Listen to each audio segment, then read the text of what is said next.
আসসালামু আলাইকুম sir. Sir bed 4 Mahbubul হক, 85 years old. Sir এই পেশেন্টটা স্যার আইসিইউতে কি নিয়ে ভর্তি আছে স্যার যদি একটু বলতেন।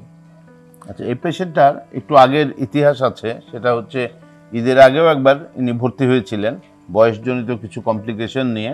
এবার ঈদের আগে ভালো হয়ে বাড়ি গেছিলেন, কিন্তু আবার কিছু সমস্যা নিয়ে আবার এসছে। এবার পরীক্ষা নিরীক্ষা করে দেখা গেছে তার ব্রেনের ভিতরে বয়সজনিত কিছু রক্ত চলাচল কমে যায়। সেই সমস্যাটা নিয়ে উনি অজ্ঞান অবস্থায় আবার এখানে ভর্তি হয়েছে। স্যার আমরা এই ধরনের পেশেন্টকে আমরা কি ধরনের চিকিৎসা সেবা দিতে পারি স্যার? এই ধরনের পেশেন্টের আমরা চিকিৎসাটা মোটামুটি দুই ভাগে ভাগ করে নেই। একটা হচ্ছে আমাদের আইসিইউ লাইফ সেভিং চিকিৎসা যেটা, আর তার অন্যান্য শরীরের অর্গ্যানের যেসব কমপ্লিকেশন সেটাতে আমরা বিভিন্ন ওই অর্গ্যান রিলেটেড কনসালটেন্ট যারা তাদেরকে ইনভলভ করে আমরা একটা ট্রিটমেন্ট প্ল্যান করি, কখনো বোর্ড করা হয়, করে সেই প্ল্যান ওয়াইজ চিকিৎসাটা দেওয়া হয়।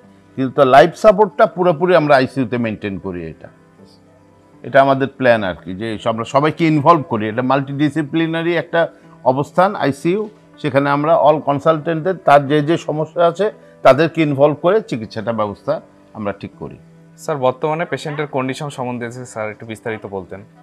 বর্তমান কন্ডিশনটা আমরা কিছু প্যারামিটার দিয়ে নির্ধারণ করি। সাধারণত আমরা জিসিএস দিয়ে সাধারণত নির্ভর করি, গ্লাসগো কমা স্কেল বলি যেটা। সেটা হচ্ছে স্কোরিংটা সর্বনিম্ন 3, সর্বোচ্চ 15। রুগী এখন 3-এ আছে, তার মানে রুগীটা বেশ খারাপ অবস্থাতেই আছে। এখন আমরা চেষ্টা করছি তার বিভিন্ন অর্গানের যে সমস্যা আছে সেগুলিকে সাপোর্ট দিয়ে যদি ইমপ্রুভ করে আনা যায়, আমরা সেই চেষ্টার মধ্যেই আছি।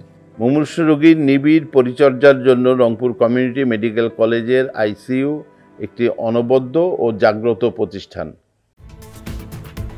Rangpur community medical college hospital, for health, for education.